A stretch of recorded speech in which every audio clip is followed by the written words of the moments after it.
The history of all hitherto existing society is the history of class struggles. In the earlier epochs of history, we find almost everywhere a complicated arrangement of society into various orders. In ancient Rome, we have patricians, knights, plebeians, slaves. In the Middle Ages, feudal lords, vassals, guildmasters, journeymen, apprentices, serfs. Our epoch, the epoch of the bourgeoisie, possesses, however, this distinctive feature. It has simplified class antagonisms. Society as a whole is more and more splitting up into two great hostile camps, into two great classes directly facing each other, bourgeoisie and proletariat. The bourgeoisie has at last, since the establishment of modern industry and of the world market, conquered for itself, in the modern representative state, exclusive political sway. The executive of the modern state is but a committee for managing the common affairs of the whole bourgeoisie.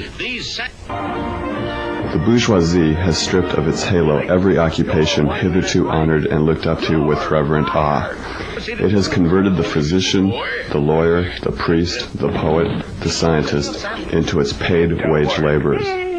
It has left no other bond between people than naked self-interest, than callous cash payment.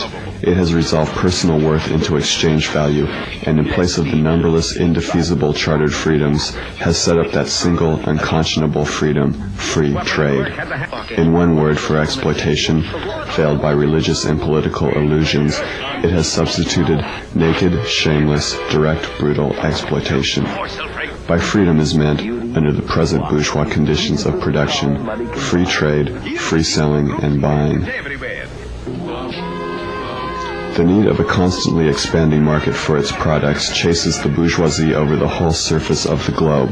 It must nestle everywhere, settle everywhere, establish connections everywhere.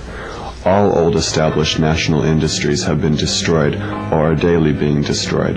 They are dislodged by new industries, whose introduction becomes a life and death question for all civilized nations. By industries that no longer work up indigenous raw material, but raw material drawn from the remotest zones. Industries whose products are consumed, not only at home, but in every corner of the globe. In place of the old wants, satisfied by the production of the country, we find new wants, requiring for their satisfaction the products of distant lands and climes. It compels all nations on pain of extinction to adopt the bourgeois mode of production. It compels them to introduce what it calls civilization into their midst, i.e., to become bourgeois themselves. In a word, it creates a world after its own image. It has agglomerated population, centralized the means of production, and has concentrated property in a few hands. Subjection of nature's forces to man, machinery, application of chemistry to industry and agriculture, steam navigation, railways, electric telegraphs, clearing of whole continents for cultivation, canalization of rivers. What earlier century had even a presentiment that such productive forces slumbered in the lap of social labor? Modern bourgeois society, with its relations of production, of exchange, and of property, a society that has conjured up such gigantic means of production and of exchange, is like the sorcerer who is no longer able to control the powers of the netherworld whom he has called up by his spells. In these crises there breaks out an epidemic that in all earlier epochs would have seemed an absurdity, the epidemic of overproduction. And how does the bourgeois get over these crises? On the one hand, by enforced destruction of a mass of productive forces, on the other, by the conquest of new markets and by the more thorough exploitation of the old ones. The various interests and conditions of life within the ranks of the proletariat are more and more equalized in proportion as machinery obliterates all distinctions of labor and nearly everywhere reduces wages to the same low level. The proletarian movement is a self-conscious, independent movement of the immense majority in the interests of the immense majority. The proletariat, the lowest stratum of our present society, cannot stir, cannot raise itself up without the whole superincumbent strata of official society being sprung up into the air. Now and then the workers are victorious, but only for a time. The real fruit of their battle lies not in the immediate result, but in the ever-expanding union of the workers. This union is furthered by the improved means of communication which are created by modern industry and which place the workers of different localities in contact with one another. We communists have been reproached with the desire of abolishing the right of personally acquiring property as the fruit of one's own labor, which property is alleged to be the groundwork of all personal freedom, activity, and independence. Hard-won, self-acquired, self-earned property? Do you mean the property of the petty artisan and of the small peasant? There is no need to abolish that. The development of industry has to a great extent already destroyed it and is still destroying it daily.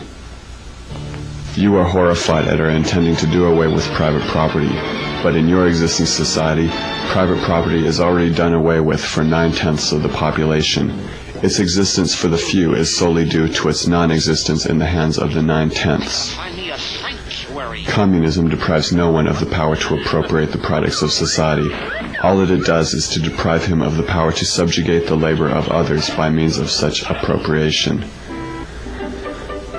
The bourgeois claptrap about the family and education, about the haloed co-relation of parent and child, becomes all the more disgusting the more, by the action of modern industry, all family ties among the proletarians are torn asunder, and their children are transformed into simple articles of commerce and instruments of labor. The bourgeoisie has torn away from the family its sentimental veil, and has reduced the family relation to a mere money relation. Nothing is more ridiculous than the virtuous indignation of our bourgeois at the community of women which, they pretend, is to be openly and officially established by the communists. The communists have no need to introduce community of women. It has existed from time immemorial. The workers have no country. We cannot take from them what they have not got. Political power, properly so called, is merely the organized power of one class for oppressing another. In place of the old bourgeois society, with its classes and class antagonisms, we shall have an association in which the free development of each is the condition for the free development of all.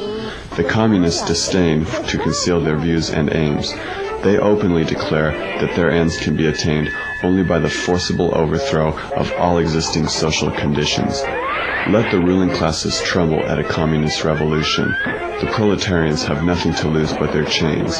They have a world to win. Workers of all countries, unite.